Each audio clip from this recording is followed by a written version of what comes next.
about to go down. It's your host, Carlos Siqueira, in the house. And today, ladies and gentlemen, today we have a legend. Today we have one of the legendary leaders of this planet that has been out there laying the path of personal development, trained by the best, hanged with the best. Let's just, a few names, some of the people, Clement Stone, Napoleon Hill, Henry Ford, Henry Doherty, Cyrus Curtis, George Eastman, Dr. David Starr, William James Bryan, Theodore Roosevelt. It goes on and on and on and on. The Rockefellers. I'm telling you, right now we're going to sit down. We're going to have a Friday fun time with somebody that was trained by the best of the best that laid the path of personal development, leadership, and making this entire planet a whole better place. With no further ado, I want to bring here today for you guys to hear from him directly, Mr. Don Green, Executive Director, President of the Napoleon Hill Foundation. This gentleman here, my friend, a dear friend of mine, he elevated himself from the bottom rung to the banking industry to become one of the bank presidents and CEO, a position that he served for nearly 20 years. His meteoric rise in his career was matched by his diverse contributions to the community, to the commercial fraternity. His public offices spanned from a spectrum that included educational institutions, hospitals, charitable causes, community service organizations, and arbitration boards. He was the president of the country's Chamber of Commerce, president of the foundation board of the University of Virginia College at Wise, a position in which he still proudly serves. Don is also a board member of the UVA Wise Board of Trustees. His memberships include the Hodge Masonic Lodge, the Kiwanis Club, and the Shriners Movement. This gentleman here, my friends, outstanding. He won the Outstanding Citizen Award of the Year in 1996, the Sam Walton Business Leader Award in 98, William P. Kenter Memorial Education in 99, Volunteer of the Year Award, University of Virginia in 2000. Darn, man, I can go on and on and on. Ladies and gentlemen, the master, the myth, Mr. Don Green. How are you, my friend? Hey, Carlos, I'm great. This is a thrill to me. I remember meeting you down in Houston. You were standing there with a book. You had a smile from one end to the other one. And of course, you wrote that book, Work Like an Immigrant. And of course, I'm a history buff also. And I knew the immigrants that come to this country, they had to show themselves. They had to work. They had to work harder. They were paid less, and so forth and so on. But all they were looking for was, like Carlos was looking for, an opportunity. And when you saw the opportunity, you grabbed onto it. Like I said, I was asked about getting a job with as a CEO of the Napoleon Hill Foundation. I was a bank president for 18 years, but I said, sometimes your ship don't come in. Who said you couldn't swim out where it was? And that's what Carlos did. When he saw an opportunity, he jumped at it. So many people are sitting on their sofa, getting fat, watching TV, drinking beer, and smoking cigarettes, and they're waiting for somebody to come by and motivate them. Nobody's going to motivate you. It comes from within. I said the difference in success is a path of about 6 inches long, a distance between your 2 ears. And it's all inside of us. We just got to bring it out. People out there looking for the secret, looking for a miracle there. It's all within us. It's already there. All we got to do is bring it out. And there's a lot of help there for us. The sign of my social media girl put on the wall for me, it says 2 ways to learn: books and being around smarter people. Don M. Green.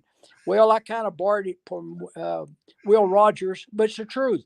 And if you don't read, Mark Twain said, better off than people who can't read. And if you're not around smart people, I remember doing fundraising with Zig Ziglar, and he said years ago, he said, if you want to be around winners, who you going to hang around with? winners. And he said, if you want to be a loser, just keep hanging around with losers. It'll rub off on you. So not only those negative people do you need to stay away from them, you need to run from them because it will affect you. That's the reason that people go to prison. If they don't get some education, they go right back in the same circumstances they was in. They got to. Hill said we were born in a physical and social environment. Our physical, we can't do a lot about. Color of our hair, color of our eyes, and so forth. We get from our parents or grandparents, but we can change our social environment. We don't have to live with the druggies and the people that's with their hand out. We can live with the people that's proven that success is ours if we just reach out and do it. One of my mentors interviewed me in 1975, offered me a job in the bank. And of course, he had read the material. And I don't want to embarrass him, but he's worth hundreds and hundreds of millions of dollars. And he started the bank when he was 29, and he hired me to be the second person in the bank because he got in trouble right off the bat. And he told me, he said, Don, you do a little extra one day, it ain't going to make no difference. He said, you do a little extra for a week, probably nobody knows it. But he said, you continue to do a little bit more than everybody else. He said, one of these days, you're going to be the success most of the world just dreams about. That was in 1975, exactly 45 years ago. This year will make 46. I remember it like it was 5 minutes ago. And of course, since then, he's related me his story. He grew up in a coal camp. And he said in the 7th grade, they tested him. Boy, he said, this is going to be something. I'm going to find out how smart I am. He said he tested on 5th grade level reading, 5th grade. But trouble was, he's in the 7th. But a teacher told him, said, here's a lot of books. Every book you read, give me a 2-page report. I'm going to get a star by your name, and then we'll settle up at the end of the year. When the end of the year came about, he had read more books in the 2nd place and the 3rd place put together. And he's an average reader today. And I just wondered if that old 7th grade teacher hadn't turned him on to reading, where would he be at today? And he's absolutely one of the most smartest men I've ever been around in my life. And I said, talking about books, you have quite a few books, man, that you and your friends have wrote. Over here, I have a list that on the mid on the screen, right?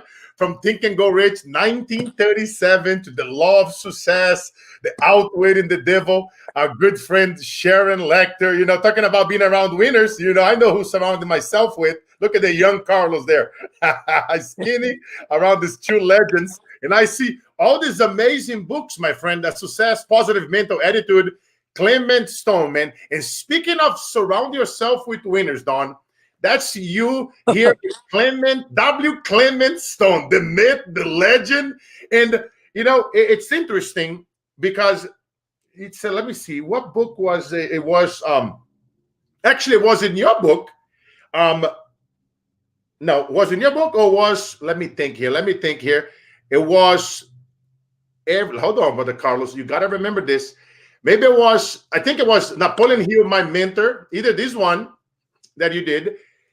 I'm trying to remember the story, what it was. Hold on. I'm trying to get it here. It was very interesting because it was about, how to own your own mind. Yes. So in that book, How to Own Your Own Mind, Napoleon Hill talks about obsession, motives, and being relentless. And I remember this story where he's interviewing Carnegie, and he's saying, Carnegie, tell us about the time that you were, an explanation of being relentless, bringing that obsession into like our lifestyle, into business, into a way that can serve and help others. And Carnegie told Napoleon about Alexander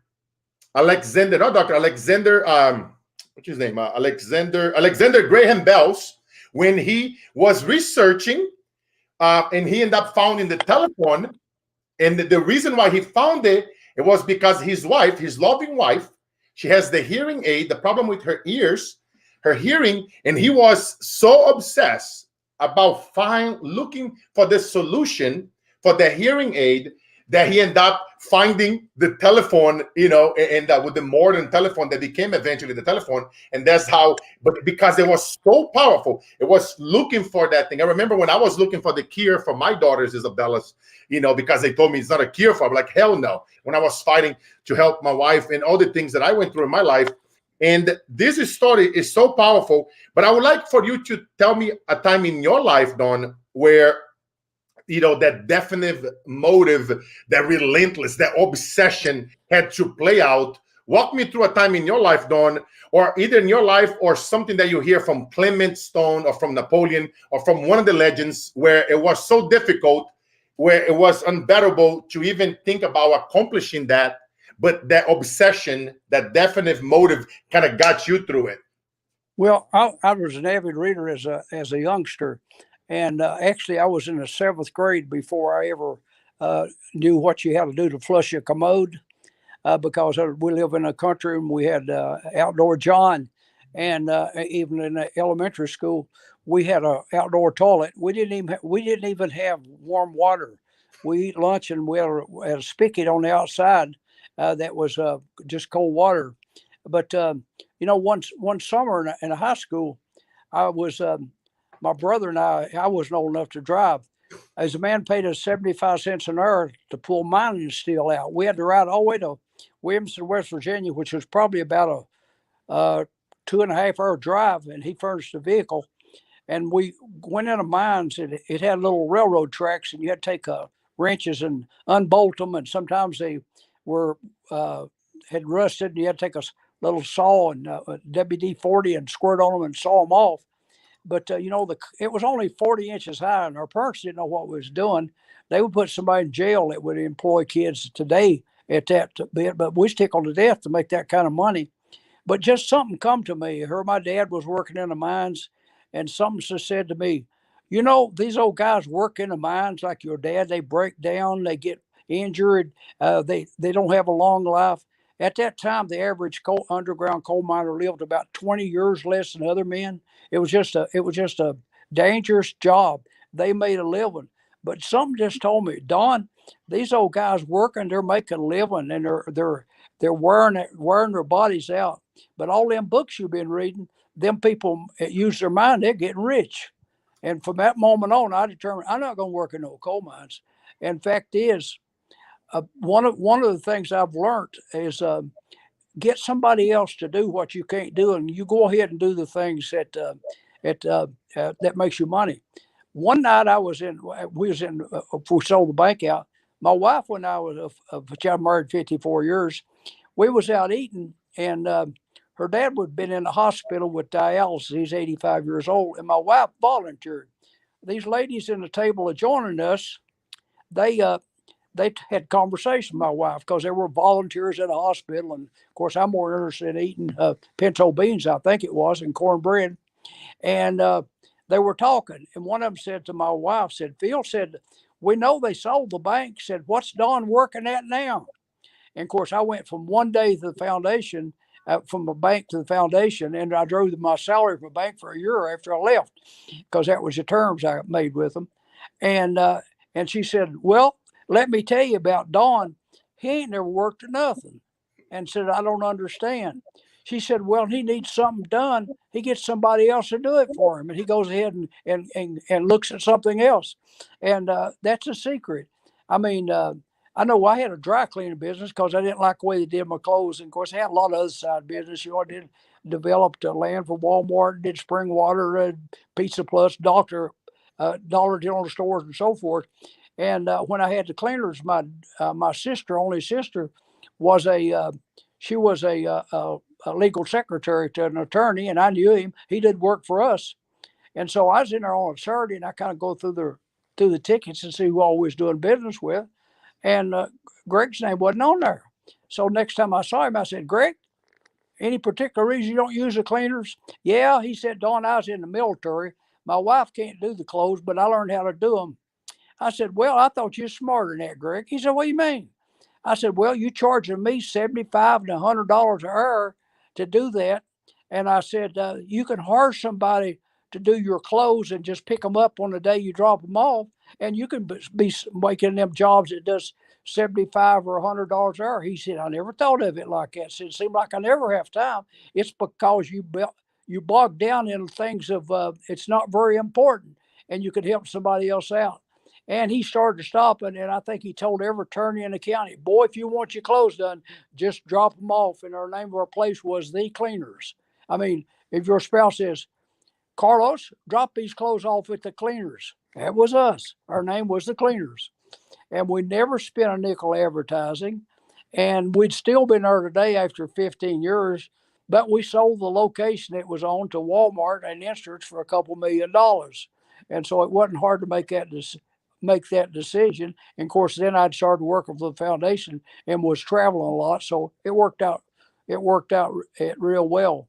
And But I got a I question think it's for you. extremely important. Hire the best out there, and you can be creative, and you can think of other things you can do that will bring in money. And don't get bogged down in mowing your grass. I mean, I love to do that when I was growing up, but I had a kid that cut my grass, or he was a little bit handicapped, I guess, in ways mentally.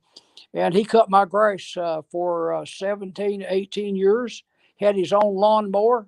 I told him, come every Friday. I'll leave you a check under the doormat, and you mow my grass every Friday. He said, well, if you don't need it. I said, mow it anyway. You just know every Friday you can come and do my grass. Well, I didn't have to keep up with going out and getting gas or fixing my lawnmower, filling the lawnmower up on a Saturday or whatever. And I had somebody take care of it. All I had to do was stick the money under the mat for him.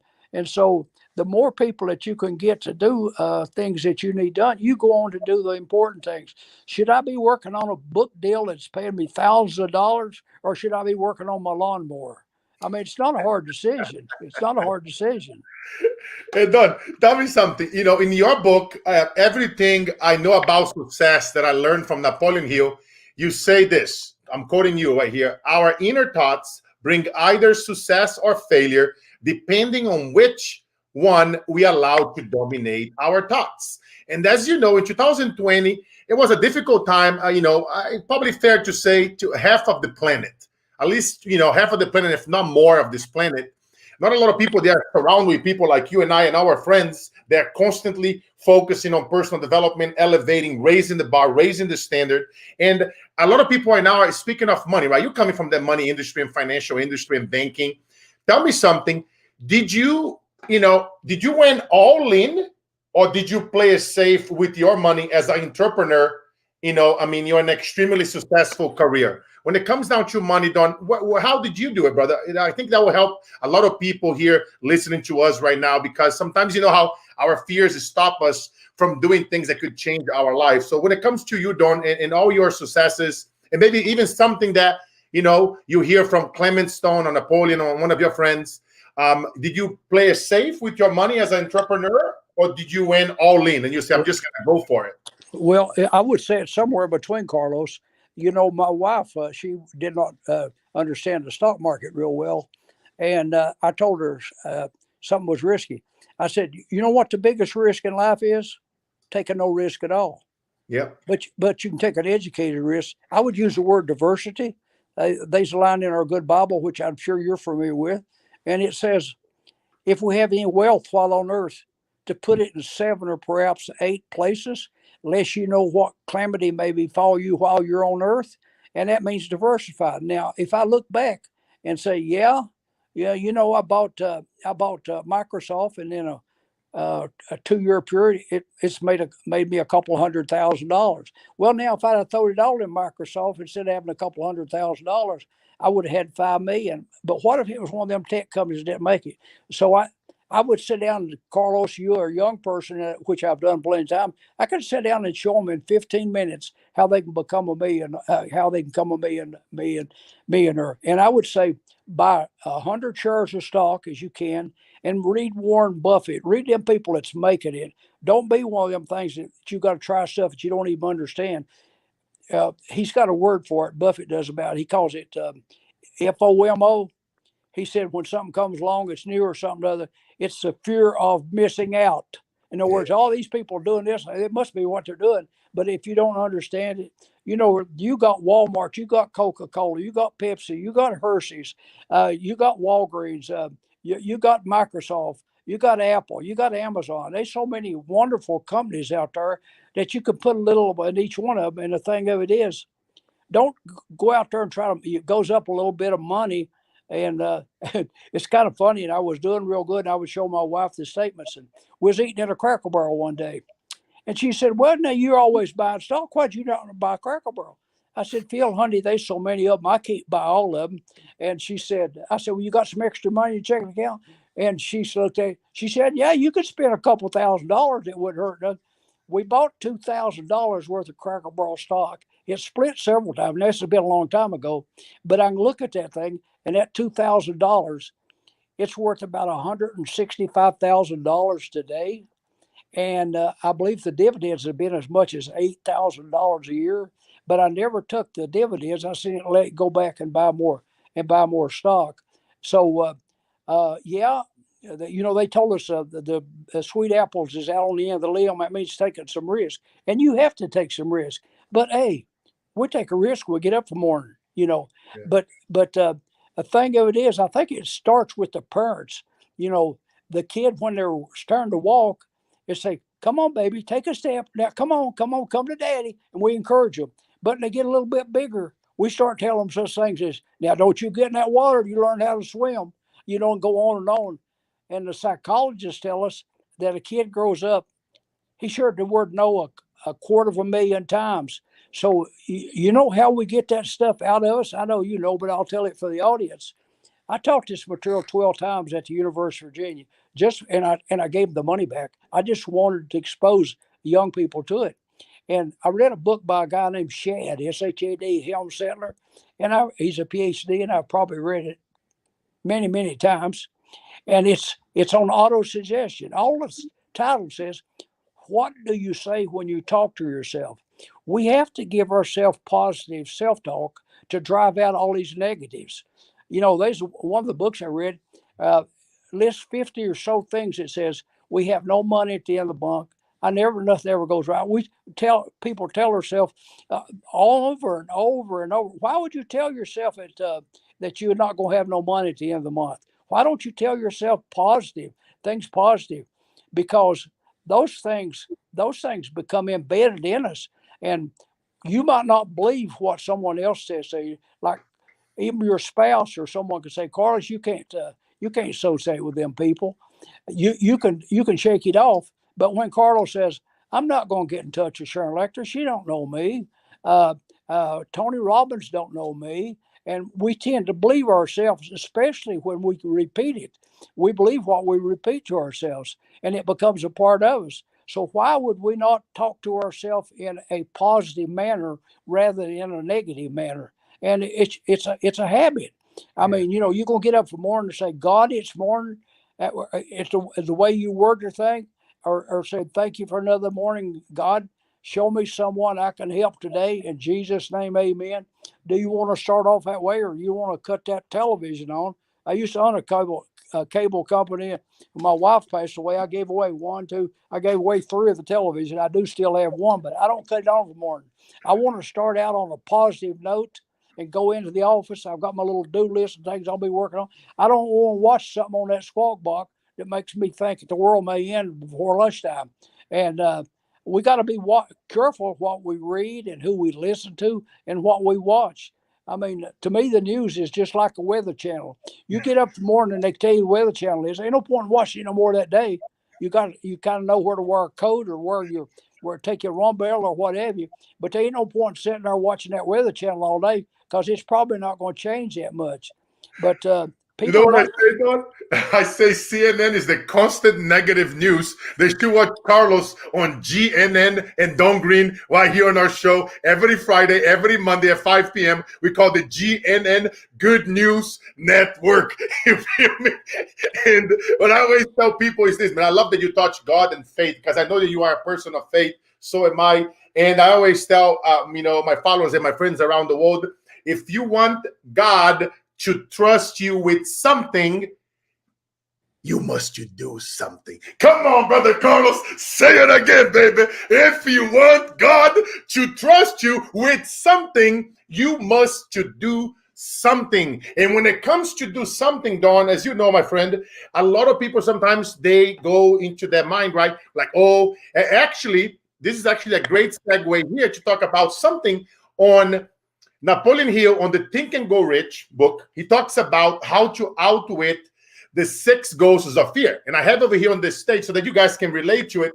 And then, so those are the must to 3 things that they must to clear, which is indecision, doubt, and fear.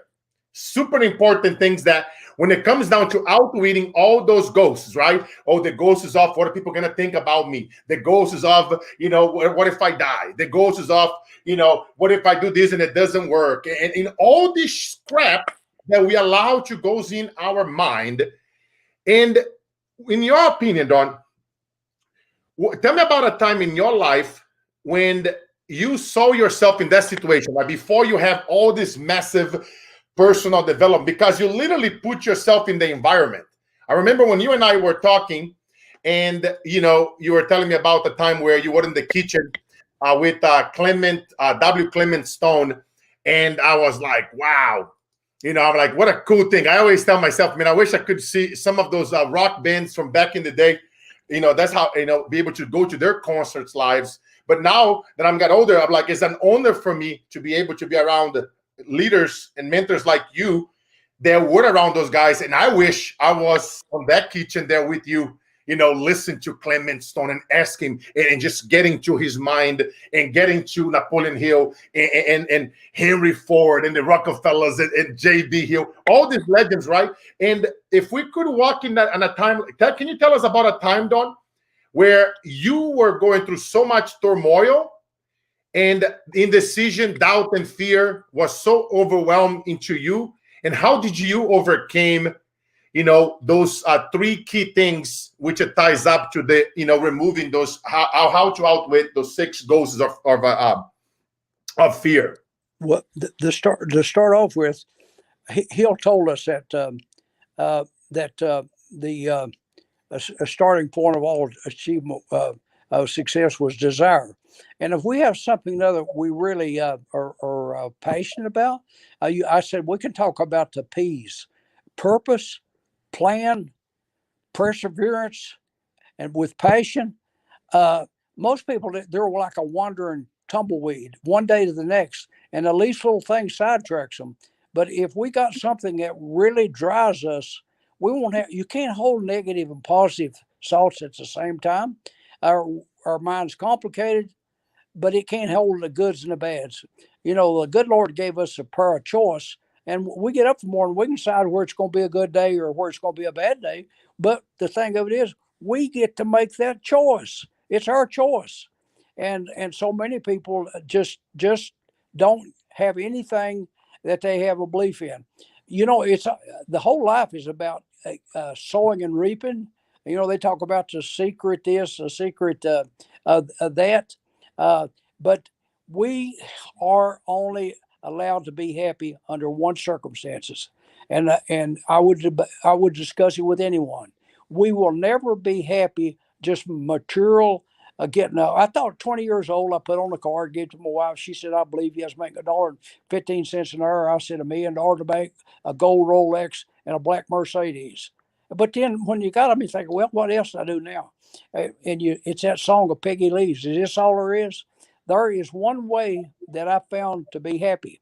You've already discovered it. Some people go all through life trying to accumulate things. Things don't make us happy. There's one way to be happy, and that is to make someone else happy. And that's what we was put here for, is to help those that are less fortunate. And our payback is that we have peace of mind. We have creativity. We don't. These not things that bother us. 99.9% of the stuff happens in life is not important.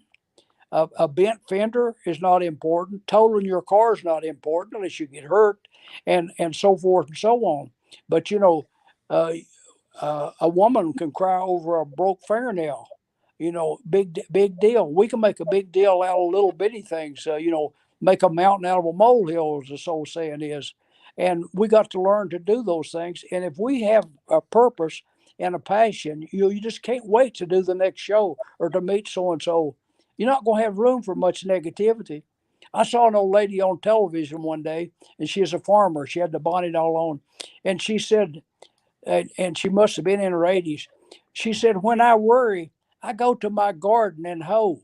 I said, "But said when I'm hoeing weeds out of my garden, I can't hoe and worry at the same time." In other words, she didn't realize what she had done, but she replaced her negativity with something constructive. And to her, it was keeping a nice garden. You can't, Mr. Stone, you cannot think worry. If you're worried about health or sickness or whatever, you can't think it through. I said, here's what I would liken it to, Carlos.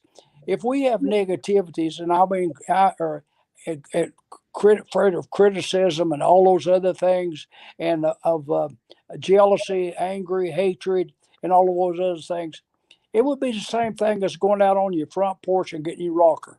It would take up all your time long as you're sitting there, but it would not take you where you want to go. You got to get up and do something another. You have to. Mr. Stone said, action. He said, just do it. He said that. I got a little button. Sometime I think I'll get one of them out and mail you one. It just says, just do it. It goes on your shirt. And we say Nike got it from him. Just do it. And the word action is in Think and Grow Rich 77 times. The word action. That's what the whole material is about, is be involved in doing something rather worthwhile. And it's the word action. It's in there 77 times in the 1937 edition of Think and Grow Rich. So Hill told us over and over again, he said, when you have an idea, start. It's not, the plans don't have to be, the main thing is getting started. And so many people, I remember on one of his audios, he said, Carlos, he asked the audience, how many times do you think the average person tries something before they quit? And they would holler 1, 3, 5, 7. He said, no, I said on average. The average is less than 1. Most people never even start. So when you calculate it in or to them, most people know they don't quit. They never did start.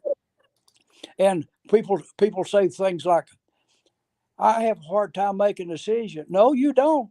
You made a decision not to do nothing. You cannot. There is no such thing as not making a decision. You make a decision where to start something. You made a decision not to start. That's a decision. There is no such thing. If something confronts you, I can't decide where I want to do this or where I want to do that. Yeah, you have. You decide not to do nothing, and that's your decision. But you have to live with the decisions. And we say the decisions we make become habits. The habits make us, and it don't matter whether they're negative or positive. But we can choose. And and so many people don't learn to do that. They have a fear of failing, but guess what? They fail by not trying. And I learned a long time ago, when something don't turn out like you thought it is, don't think that you fail. Just say, boy, that's a lesson. I will give you one. It cost me some money. I mean, it wasn't a broke the bank, but I got real cute. I was selling art. I went to a lot of auctions, and I took art history, and I loved art. And these estates, I would buy some art. And boy, I'd pick some out and run across some and get some real good buys. And I would send it off to Sotheby's, and boy, the big check come in. And then I had a friend. I had some Russian paintings, and this friend of mine had been in the OSS, which is CIA during the war, and he was in art big time. And I had a bunch of paintings by a Russian. I can't say his name, but it's Kumanov, his last name. He was the guy who designed the set for the movie War and Peace. I met his stepson through the Fulbright exchange. He came to University of Virginia and taught one summer. He was telling me about his stepfather. So I was in the bank, and I started buying the art, and I've still got some of it. But I started selling it, and I didn't need the money, but I just loved that. You know, you send a painting to Sotheby's, they print a magazine, they print a catalog out, and you get your name in it, and so forth and so on. Well, I sent some to an auctioneer up in Bethesda, Maryland, and I was told there's a lot of wealthy Russians living in that area. And I went up, and it was kind of a social event. They served cheese and wine, and people are all decked out and all. I think I had 8 paintings there, and they come out in the catalog and they started selling them. Guess what, Carlos? Some of them dang things I don't even think he brought what I paid for 'em. And I thought, boy, Don, you're stupid. But I learned a lesson. All I'd had to done was put in the contract, if this painting don't sell for $10,000, it don't go, or 20 or what I want to put it. But I didn't do that. But instead of not doing it, I said, I learned a lesson from it. Next time I sell some art, though it never had come up before because it always done well. Next time I sell some art, it's going to have a minimum in there. And if it doesn't bring that, you ship it back to me. So I could have said, well, I'm not going to do that no more. But no, I learned a lesson from it. I didn't consider it a failure. It was just an important lesson. And it come in handy after that. But, they no point in quitting because things didn't work out exactly like it did. And that's the way you got to look at it. Because if you looked at it as a failure, you'd never try nothing. Because sometimes we just have to learn by doing things, and they're not failures; they're lessons. But now you can take it as a failure and quit. But I never took it as a failure. I said, "Well, that's a good lesson in that." I thought it's kind of funny. Matter of fact, it didn't break me or nothing. Some of them did okay, and some of them didn't. But I could have avoided that if I had thought ahead of time. But it never had come up before, and but I learned a lesson from it, and so. Hey man, and you know what's funny, Don? I can relate so much to that. I love listening to you, man. It's just like I love it because a lot of people sometimes we go into that thing, right? Like God, why me and this and that. Like, no, try me. Like you say, like oh yeah, failure. You coming to me? I'm coming. I'm bringing it, baby. Like you're gonna throw crap at me. Okay, let's go. Let's go. Like I tell people, if you do what is easy, life will be hard right now. If you've been doing what is easy, life is going to be hard right now. If a lot of people, let's say, for example, if you were getting the check from the government throughout 2020 and that check was paying your bills, then you became comfortable. But no, you got to do something before those checks run out. So now when the checks run out, you got to do what is hard. If you've been doing what is hard, life is easy. Like Don Green have all these amazing books surrounding all these amazing leaders. He took the time. He immersed himself. I immersed myself around all the leaders, right?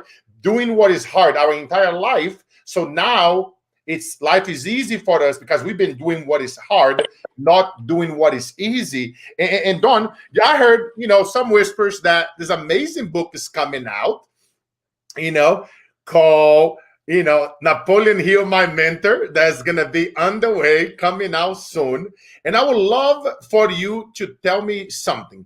And here's a question that I have for you, my friend. If you were going to teach a few business principles that you learn from the legends, let's say if you could teach one of your kids one thing to focus on no matter what to win in times like this, because he knows, right? Just like when Outwitting the Devil, he knows back in that book was literally published in the 2000s, but it was written in the early 1900s. Some of the stuff that you learn from those guys from the 1900s, and they learn on the 18 and 1700s. That's why I always tell people, don't listen to gurus or to your priest or to your mom or dad. Study philosophers. Study the guys that laid that path of personal development. Like study Don Green, study Napoleon Hill, study Socrates, study the legends. And that's why I put my time into. And this book, I cannot wait, to see this new book that you have coming up, Napoleon Hill, My Mentor. It's your latest book, if I'm not mistaken. And if you could pass it on something to your kids on one thing, Don, that they gotta focus no matter what to become successful at their business, and it doesn't matter what niche it is, what business it is. What would be that one thing, maybe even two things, Don, that they should focus no matter what? They must to learn and they must to do it, and they should. What would you say, my friend? Well, find something that they enjoy doing. Most people chase a dollar, but if you like what you're doing, I have a passion about everything I've ever done. I drove a school bus for $75 a month, was sick to death. When I got a job making $1.15 an hour, I was a collector for a finance company, and I thought it was the greatest thing on earth because they furnished me educational material studying finance that I didn't have to pay for. And I thought, man, these people giving me all this stuff. And of course, they call me Hot Shot. I can see them calling you that too, if you was in the same business, because I was a ball of fire. I worked everybody around me, and I had a letter one time from it was from CIT that I was the youngest. I was the youngest office manager in their history. Okay, I had guys working for me that was 20 years older than I was. I was just a young hotshot, but I loved every minute of it. It wasn't. I didn't look at it as I'm doing enough to get by, and which so many people are. Zig said that night. He said was that he was in one of the factories in Pennsylvania, and he said, asked no boy, said, "How long you been working here, buddy?" And he said, "Ever since they threatened to fire me." And so that's so many people. They're scared to death. They should read Ralph Waldo Emerson's Theory of Compensation. If you're doing your job and you're doing a little bit more than what's required of you, we call it going the extra mile, your employer will recognize you, or someone else will. You'll never be without a job. People will contact you, offer you jobs, and just by doing a little bit extra and not being scared to death that you're doing a little bit more than what you're getting paid for. But if you're not doing a little more than what you're getting paid for, there's no reason for them to pay you more. But so many people want the money before they do the results, and not realizing that they're harming no one but themselves. But my dad told me, he said, "Son, you get a job, you make sure that whoever you're working for, that you earn every cent you make. You make sure you do a job that he's going to be proud to keep you. And when they start having layoffs, you'll be the last one to go, because you naturally, if you got a cutback, you'll keep your better employees, and it's just self insurance, if that's what you want to call it. And be thankful. I mean, I know you're thankful to live in this country. I'm thankful. I remember one time when I was 5 or 6 years old, we pick up pop bottles and along the road and walk for miles, and you get a penny a piece and get 25 of them and take them to the grocery store and get a quarter. That's a big deal. But the thing that I was reading early, but he had a little sign on his or where he paid you out of the cash register. He had a little sign that says, "I once complained because I had no shoes. Then one day I met a man who had no feet." I think we have to start off being thankful, being gracious. Oh yeah, wouldn't you like to be born one of them Rockefellers? I tell you, when I was working, I was going to school. I was in high school. There was a 55 T-Birds out, 54 Corvettes. These kids, his parents in the coal business, they were driving them cars. Guess what old Don was driving, junior in high school? 1936 Ford. $300 I paid this old widow woman for it. It's a one owner. It had mechanical brakes. I was tickled to death with that car. You know why? I knew I earned it. I worked it out. It was my car. It was not someone else's gift to me. I appreciated that car, and it was a best dating car I ever had in my life. It had little side curtains on it. You go to the drive-in and pull them things down. You could block out everything except the front windshield. But I loved that car. It's a 36 Ford, and I paid for it. And I think that thing that makes you appreciate it.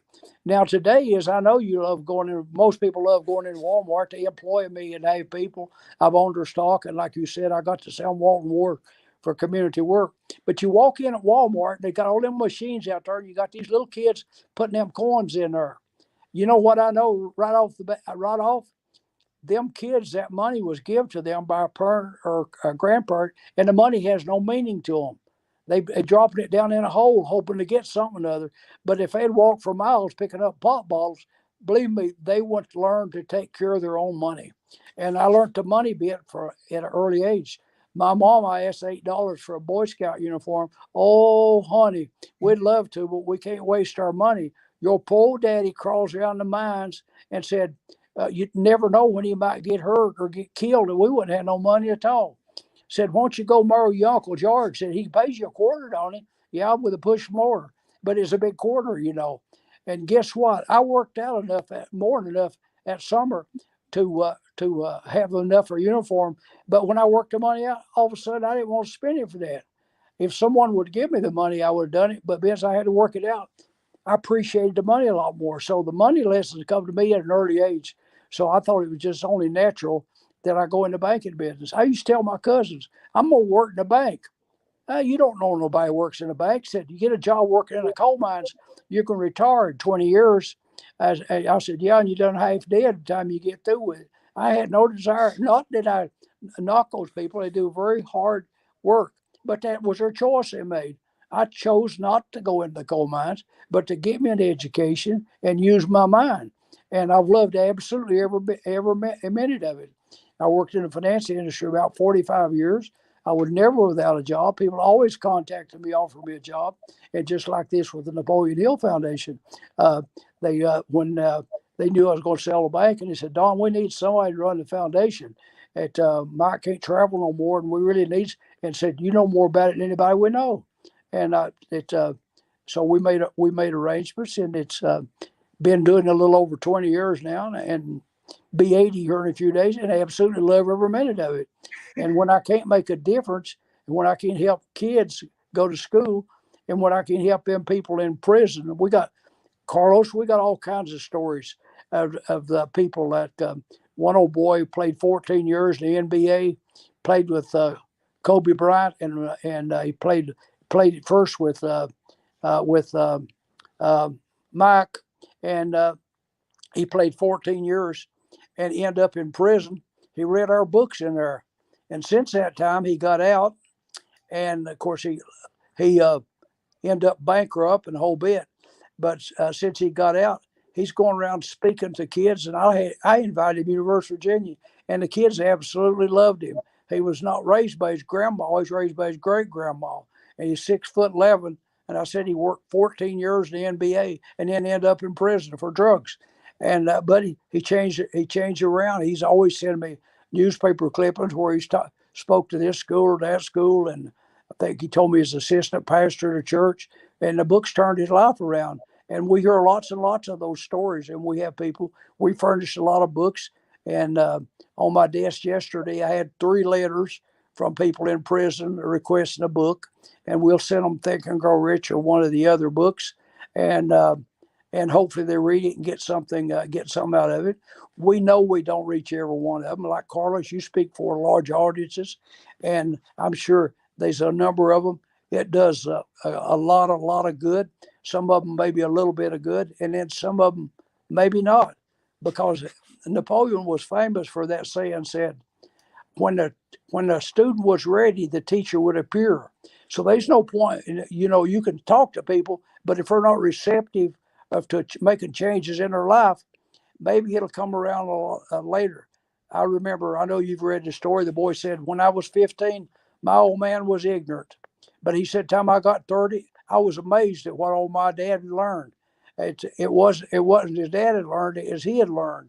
And so it's important that with where we get our information from, and that we act on our own. I call it, we talk about initiative as personal initiative. Nobody told me to write W. Clement Stone.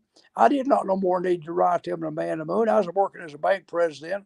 I spoke to a little old historical society. I remember at a Presbyterian church, and I remember 2 things. About 20 people are 2 things you'll remember when you spoke and you didn't get paid.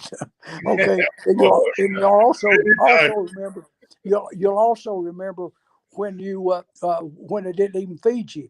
But I was about 15 minutes from home, but I listened to a tape, and it was one that Stone was on. And so I got back home that night. I got my yellow pad I keep by the bed, and I sat there and I wrote them. I told them what I was doing. Next morning, I went in and gave it to the gal at the bank, and I said, how about sending this out? I get this nice letter back asking me to come to Chicago. Now, who wouldn't go to Chicago to have dinner with W. Clement Stone? I could not wait. I got there 4 hours before, because I was afraid to miss it. If I didn't take an earlier flight, if the flight's canceled, I miss it. So I'm up there over 4 hours before it was time for me to show up. And I stood and watched for him. He come in, he had 2 people travel with him, the nurses. And of course, he was up a year, but he lived to be 100. And I went to his celebration of life. People like Paul Harvey there, Robert Schuller, the people, Matt All Nixon's cabinet was there, politicians. It was unbelievable. He lived to be 100.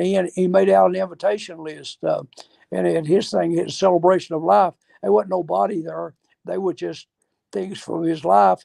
and they served us, took us out to the golf course and served us shrimp and played music for us and what have you. But I waited till he sat down because I know I'm gonna sit down beside of him in the next chair so that I could talk to him. And by the time the dinner was over with, I don't know where it was 2 hours or longer than that, but they served us. And he looked at me and he said, "Boy," he said, "you know more about these books than I do." He said, "You ought to be one of my board members." And I said, "What do I have to do, Mr. Stone?" And everybody called him Stone except President Reagan. President Reagan called him Clem. I never heard nobody call him Clem. He was always Mr. Stone.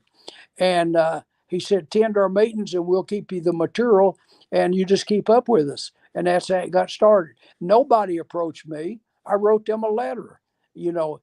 And Carlos, I know you learned this early. The most busy people in earth are the most cooperative. Yes. The old chancellor at the college was on my board when I had the bank. And I remember him telling me one time, said, "Don, just remember, if you want something done, just find you a person that's real busy and they'll get it done." And I think that's a lot. People that's real busy, they'll accomplish a lot more because they practice what my mother told me a long time ago. She said, "Don, when you tell people that you're going to do something or other, just be you sure you do what you told them." And that simple statement paid me $300,000. $300,000. I got a phone call from a man from Nigeria, and my secretary comes back and says, "Don, some man from Nigeria wants to talk to you." I said, "Nita, I can't talk to him. I had a person from University of Virginia." But I said, "Give him my cell number and tell him to call me in about 30 minutes because he's getting close to quit time." And I knew I was going to walk out of there and I was going to go home and change clothes. I was going to walk the streets and get my mileage in. My phone rung and it says, "Mr. Don." He still called me Mr. Don. He said, "This is Polly in Nigeria." And I said, "Polly, how you doing?" He said, "Will you listen to my story?" "Yeah, I'll listen to your story. Just I'm walking. I'll be glad to." He said he's 14 years old, living on the streets, and he got one of Hill's books, Think and Grow. It was a Success to a Positive Mental Attitude. And we talked a while, and he said he bought sandals and sold them on the beach for. He's living in Lagos, Nigeria, large city. And he said then he got some used clothes and resold them.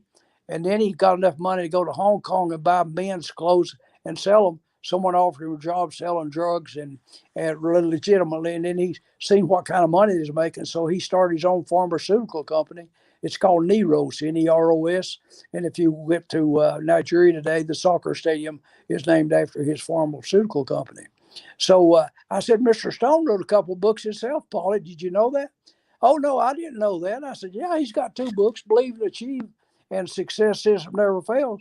I said, "If you'll send this office your address, I'll see that you get them." I said, "Because I'd probably miss your address, trying to write it all down." And so I went in the next morning and the address was there. And I said, "Fix these up to him and send them to him by FedEx." And it probably $75 or $100. I don't know. It didn't matter. I didn't think I'd never hear from him. I thought, well, you done a good deed. And it was a few weeks. He called me. He said, "Mr. Don," he said, Oh, oh hell no! The internet messed with us. Come on now. We're gonna come back here, Brother Don. Oh wow, what the? Come on, Brother Don. I was just loading over here. What a legend. We're gonna wait to see if we can get Don back here. We got Don, man. Last time Don and I were together, I remember interviewing Don probably 2 years ago, a year and a half ago on my podcast. We were gonna do 30 minutes and we went for like an hour and a half. Now we're here for like about an hour. So much wisdom. As we're waiting, let's see if we can get Don back. I know that Don is going through some snowstorm right now, where he's at right now at his cabin in the East Coast. And I'm gonna put it here. Oh man, Don has so many amazing stories. It's one person that I can listen all day long. And I wanted to get into him with something that's so powerful from this book, Outwitting the Devil, which is, "I cannot control you." That's what it says, the devil. I'm going to quote. This is a quote from the devil. And it says, "I cannot control you because you have discovered your own mind and you have taken charge of it. This definite knowledge is the blow with which you will do me the greatest damage. See, Don loves talk about those things. This is my great friend, Sharon Lecter, Outwitting the Devil. I have all these autographed copies that I keep in my safe from Sharon and Dawn and all the legends, all my friends that I choose to surround myself with. And I just listen when I'm around these guys. You guys know I talk too much. Oh, we got Dawn back. Yeah, baby. Dawn, we got you back. Everybody was like, no. I was just reading here, Outwitting the Devil, on how to dominate. But continue this story, my friend. Everybody was super into it. I was telling them how the last time you and I were together, we said we're doing this for 30 minutes. We went for 90.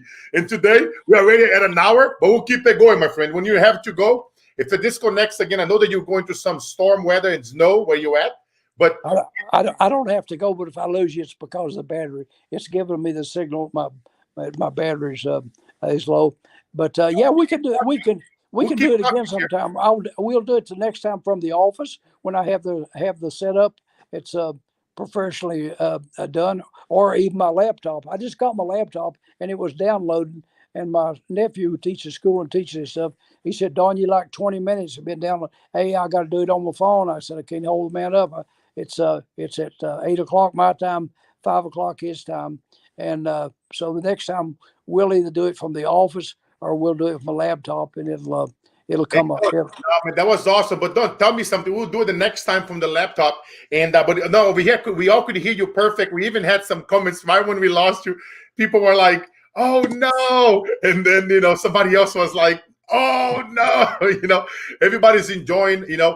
We love that book, man. I mean, all the books, my friend. I mean, I've been loading them up over here on the screen, and Don, I mean, it's like, what a life, my friend, that you live. I mean. Me, I always love to talk about legacy. It's something that I always ask you guys, all my friends who are out there, all the legends, all my friends that have created incredible amount of wealth, that have touched, impact millions and millions of lives. I mean, Don, it's like you're still very young, 80-year-old birthday coming up. Happy birthday, baby. It's on. Happy massive amounts of love, wealth, peace, and love. 80, my friend, you're gonna leave another 50 easy, no problem. And speaking of that, here's a last question that I have for you, my friend, and then we'll wrap it up today's show, and then we'll do another one when you're in your office, because everybody's loving it, they enjoying it. You have so much wisdom to share. The question is, Don, it's 50 years from now, you're 130, and they're about to read your eulogy. I'm there, smoking a cigar, listening to AC/DC, celebrating, being your friend and knowing you for all these years. And they're going to talk about who Don Green was. And when it gets to that part, Don, when they're going to talk about you, my friend, and you're going to be somebody that we're going to talk about, like we talk about Napoleon and Clement Stone and all these legends. And that's why I strive. Like, people always ask me why you push so much, Carlos. And I always say it's not for me. So the little kids who are out there. That's why I learn several different languages. That's why I travel. That's why I do things that I don't post on social media. It's between me and God, because I want to raise the bar. I wanted those little kids to hear me through borders, and I wanted them to know that somebody cares. It's never for me. It's always for them. It's to know that somebody cares for them. And if we become one, we become together, we will make an impact. And I'm big when it comes to legacy. Don't you know me with my eulogy questions? And, I already know the day that I'm going to die. I future pace myself. I operate from the future. And what would they say, my friend, when we are reading your eulogy 50 years from now? Don is 130 years old, and you live in this life with all the magic that you have done. What are they going to say when they read that line? Don Green was ... I would hope to say he spent a lifetime trying to make a difference in others' lives. Hill wrote a piece way over 100 years ago, and it's I printed it up in frameable. It's on tolerance. He said he'd like to see the day when we didn't know each other as Jews, Gentiles, or by the color of our skin or a race or what have you. And at the end it says that we simply know each other as brothers and sisters. We're all after the same things. We want a better life for our children, and we want to feel safe. We want security and so forth. And basically the human wants and needs, they're all the same, no matter what part of the world. And we got to learn. We got to spread this thing. Our motto is making the world a better place in which to live, and that's what we truly want to see. And I think that's a good goal. No, we're not going to reach all of them, but for everyone we do, it makes a whole lot of difference. For everyone, Don Green, everyone, Carlos comes along, it makes a difference. And no, we're not going to do all of them, but we're going to make enough that's a difference. We don't want to be laying there and that guy said, God, how much money did he have leave anyway? Well, he left it all. I can tell you that because we ain't taking it with us. That's the reason I wrote the book on the gift of giving with Jim Stovall. It's living a legacy, not leaving one. Why do you have to wait till you die to leave a little money for a scholarship or for St. Jude's or for a church or something? Why don't you give some of your kid and help them while you're here and see how they? I could write books and books on them kids that stuck our. I'm helping about 60 some kids go to college. I could write book after book after book on the kids and on how they've turned out and the things that they've done. So for everyone like that we do, it makes a lot of difference. No, we didn't get them all, but we're trying. We're not going to give up. And not only that is when we break the cycle, I know that good and well that Carlos, you're like me, you come from a background and we didn't have everything. But we know that the generation that follows us, we give them a good path to follow. And there's nothing wrong with that. People said, don't get above your raising. Well, there's nothing wrong with living better than what your parents did. Mine grew up during the Depression. Mom was married 2 months before she was 14. That was a way of getting out home. She wasn't pregnant. But Dad worked in the coal mines when he was 16, making a couple bucks a day.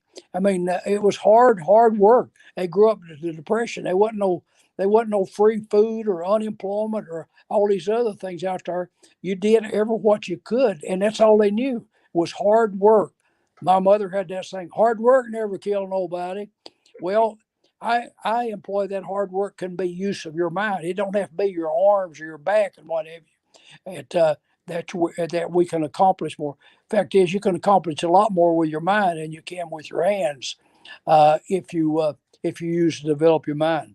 And it's just we've just been given wonderful opportunities to make a difference in other people's life, and it is the only measure of happiness is how many other people we've helped make a difference in their life. Because as far as getting these cars, these boats, and these other things, it ain't hard. It's not hard to accumulate that stuff. It's not hard at all.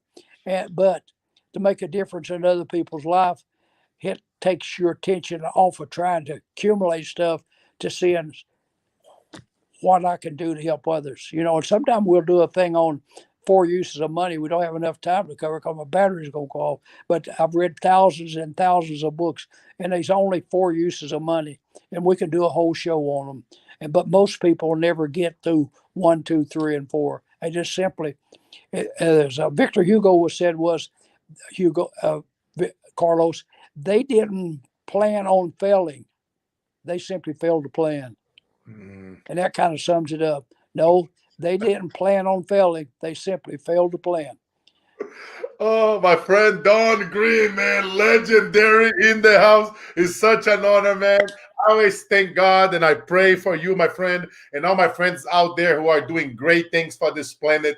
At the end of the day, man, as you know me, as I always say, Don, it's always about the mission, never the commission. It's always about the contribution, never the acquisition. At the end of the day, is how, how we are treating everyone and treating others and ourselves when nobody's watching. Is about just making somebody smile, adding more value to others than anybody else. My friends watching us, if you're just getting here now, go back.